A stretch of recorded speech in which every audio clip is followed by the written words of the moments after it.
So I had a request to review a book by Stanislaw Lem, and I'm reading some classic sci-fi. I'm watching Evangelion at the moment, and Ano really loves references to classic sci-fi. So the book that was suggested to me is called Return from the Stars. And I have to say I love the book. I would highly recommend it. It's on Audible. The narrator they have for the Audible edition is very good. So I listened to it. So Return from the Stars is interesting because a it's one of the few kind of books about the future that's neither utopian nor dystopian. It kind of views the future as being two-sided. In some ways, it says that the future that it portrays is a really good thing. In other ways, it says it's a very bad thing. And it's kind of up to the reader to pick which side they want to take. Do they view this as a utopia? Do they view this as a dystopia? Whereas Brave New World, for instance, is very obviously a dystopian story. Lem kind of takes a middle ground on this. So I think this story is very relevant, particularly in these circles, and people would enjoy it because it's very much about social alienation and being anachronistic in a world that no longer wants you. So the novel tells the story of Hal Bragg. So Bragg went on a lengthy mission into the depths of space where they explored a number of planets. So they were traveling at relativistic speeds.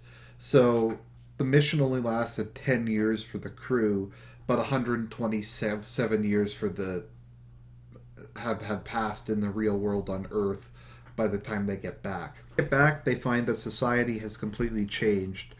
Earth has utterly forgotten about them despite them in history. And they have to kind of come to terms with the world that's been changed. And it's interesting because the world's changed in a way previously in human history. I think the idea would be if someone were to leave in the 19th century and come back to maybe that's not a good example. Someone was to leave in like the 16th century and come back to the 19th century. A lot of things would be different, but a lot of it would probably be adaptable because while society had changed, not necessarily the fundamental principles had changed. You had a lot of shiny new toys and stuff, but so what is the society that's portrayed within Earth in the future? Basically, all of the population undergoes something called betrization, sorry, which is kind of like gelding people. Basically, when children are young, they receive an injection which neuters all the aggressive impulses in their brain. So it prevents them from being violent. It prevents them from breaking laws. It's kind of like a soft form of a lobotomy. People are still free to experience pleasure. They still have reason, and it doesn't diminish mental capacity, but it makes them extremely averse to all forms of risk, adventure, etc. And the book refers to it as killing the man within man. And as a result of society becoming so safe, humanity is no longer really interested in things like exploration. The society has a very low opinion of the space explorations. They view it as dangerous, youthful misadventures undertaken by people who were grossly irresponsible. So they're kind of viewed by their society as being malcontents, those kind of like Neanderthals. There's also the issue that they haven't been betrized, and they can't because they're adults and it can only be done in children. So they're able to act with a full range of emotions that most people don't have anymore. Things like honor, things like a need to feel good about being men, etc. It seems like betrization kills all testosterone and kills all masculine impulses to the point that the average height has been drastically reduced. I think it's like 5 something, like 5'8", or people have gotten a lot shorter, and men have lost most of their muscle mass. So Hal is like, I think 6'3" or 6'4". He got a bit bigger as a result of his spine being stretched out, and he put on a lot of muscle due to being under enhanced gravity on the ship from the G forces. So, yeah, so he goes to Earth and he finds a world in which basically robots do everything. So, living is free basically. You only use money to buy really big ticket items, like renting. In his case, he used some money to rent a luxury villa on the west coast of the United States. But things like hotels, clothing, etc., food is all free. Because, like I said, robots do absolutely everything. So it's an extremely disposable consumer society. The vast majority of people don't have jobs, or they have very frivolous jobs. What's interesting is people spray on clothing. I'm not exactly sure how it works, but people don't put on clothes anymore. They spray them on, and then they peel them or wash them off when they're done at the end of the day.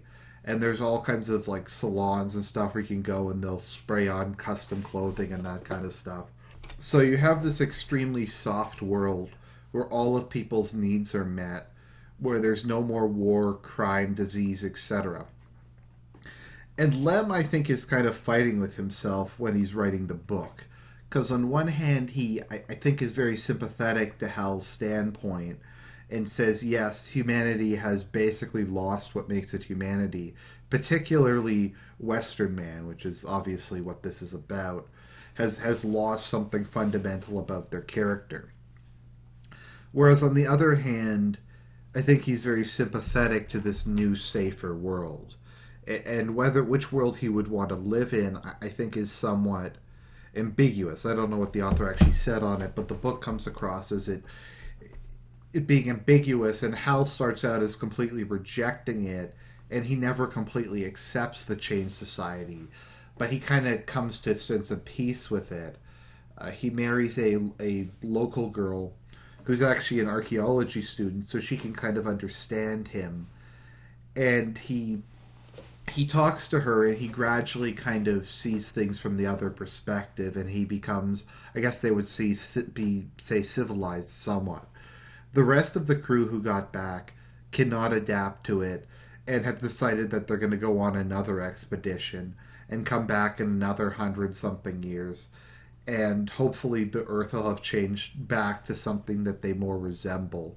That they find the Earth more alien than another alien world, and they'd rather just leave again than try to deal with it.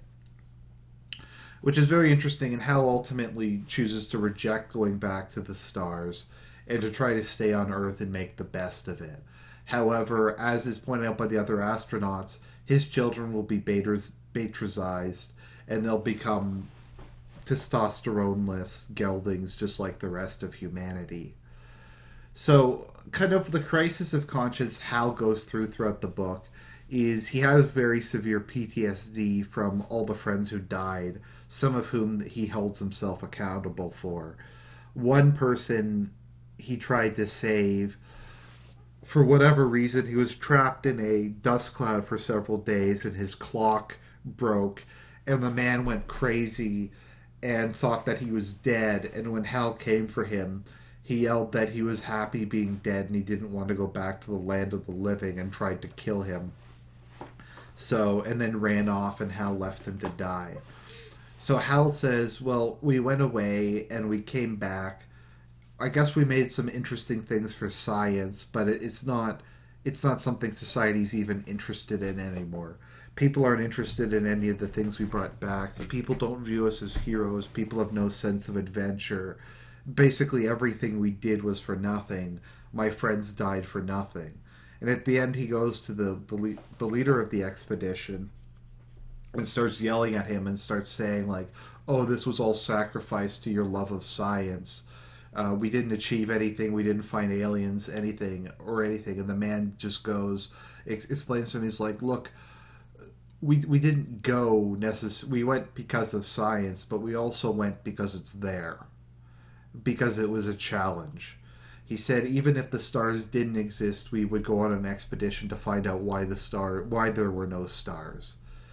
It's people naturally want to undertake these challenges, not necessarily because they're going to get anything material out of them, but because they have to. And there's something that I call the infinity will, which is kind of a variant of what Spangler said, and I call it the soul of Western civilization. Obviously, you have the body of Western civilization, which is the ethnic and genetic component of the West, but you also have what I'd call our soul. So the infinity will is the inability to be satisfied with life as it is. It's the need to always have more. Now, more can be in several terms. It can be, in its worst form, represent a lust for material and consumer goods, a need to constantly consume more. On the other hand, it represents the desire for science, to always make life better, to help people live longer, to alleviate suffering. It represents a desire to explore, to find new species, to go to the stars, to explore the bottom of the ocean. It represents an insatiable quest for knowledge, and in some forms it represents a desire to build a better world, to build a more just society, a more compassionate society. And it's a two-headed coin. Spangler refers to it as being a Faustian civilization, that it's our strength also holds the seeds of our destruction. Because while we were able to build flying machines, while we were able to go to other planets, we also invented nuclear weapons which can destroy the Earth. So, ultimately, what the man says is our infinity will compels us to go there. We went there because it was a challenge to be undertaken, and because we have this desire to know. It doesn't necessarily matter if the knowledge is practical, if it's something other people will appreciate, if it will give us social status. This is just the way we are, and we have to be true to that. And regardless of whether or not society loves us, you accomplish that as a man. You accomplish that as Western man. You push the frontier. And to a certain extent, Hal kind of comes to terms with himself. He kind of learns to see both sides of it. He kind of acknowledges that the space exploration wasn't very practically important, but that it was important in the sense that they did push the boundaries in a way that hadn't been before. So it's ultimately kind of ambiguous. It is, and this is a theme in through a lot of fiction, particularly in a lot of Japanese fiction, is it preferable to have a world with no light and no darkness, a gray world, or is it preferable to have a world with disparity? It's ultimately, you could, on the last day when God remakes the world, we'll have a world of all light, or rather something beyond what we understand of light. It'll be completely different than our current perception. But while we have to live in this world, while we have to live in an imperfect universe, do we embrace the struggle of man? Do we see, to a certain extent, our pain, our suffering, our difficulties as being what makes us human, as what makes us stronger, as what strives us to achieve more, to overcome our animal and our lower nature? Or do we just kind of cast it aside? We cast aside the willingness to do that in exchange for a world of all gray. I think that's kind of one of the defining characteristics that separate kind of left-wing and right-wing political thought. I think ultimately what the left wants is a world of all gray. That's kind of what multiculturalism, economic socialism, and ultimately what the goal of the left is it's to build a world without distinction. A world in which, because everything's more or less the same, that the reasons for conflict have evaporated. That there'll no longer be advancement, but there'll no longer be falling back. There'll no longer be progress, but there no longer will be regression. It's kind of a misnomer to call them progressives, because they don't believe in progress per se. They believe in the end of history, and they want to progress to the end of history and then just stop and have a static society until the sun burns out. Whereas I think people on the right take kind of a more view as I describe it as the noble struggle, that life is difficult, death is inevitable for all of us, but at the same time there's, I call, a sublime beauty and a sublime nobility in the struggle human beings have to go through. How we find meaning, how we try to improve our circumstances, how we don't give up despite our finite lives and despite the difficulties of the world. And there are difficulties of this world. There's war, famine, poverty, disease, etc. But would we trade those for the end of history?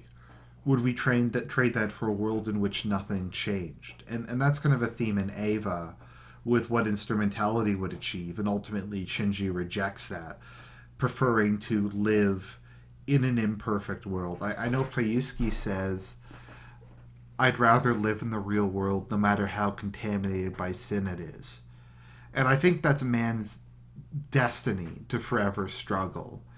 And to a certain extent we should embrace that. That's not to say we shouldn't try to avoid war, that we shouldn't punish murderers, that we shouldn't try to help the poor, to improve living standards, to cure disease. But it's an acknowledgement that if these things are to happen, then good can come out of evil. God can make good out of evil, and so can man. I remember, and I'll leave you with this thought, there was a TV show I once watched, and a plane had crashed, and there's a lot of kind of heroic stuff happening. The stewardesses helped organize the passengers. They pulled people out of the wreckage, etc. It had a memorial for it. One of the people stood up and said that the day of the crash had been a good day. Not a happy day, but a good day in the sense that people were good. That people were responsible, that people helped one another despite the very difficult circumstances. And I think that's ultimately what it is. These things are a lot of cases, these things are good. They aren't happy, they aren't pleasant. They're horrifying, but good can come out of them. And that alone is worth having a world in which these things can endure, regardless of how we might wish it. So, that's my thoughts on the book. I highly recommend it. Great book. Good author. Solaris is also good. I'll have to read some more of Lem's books at some point.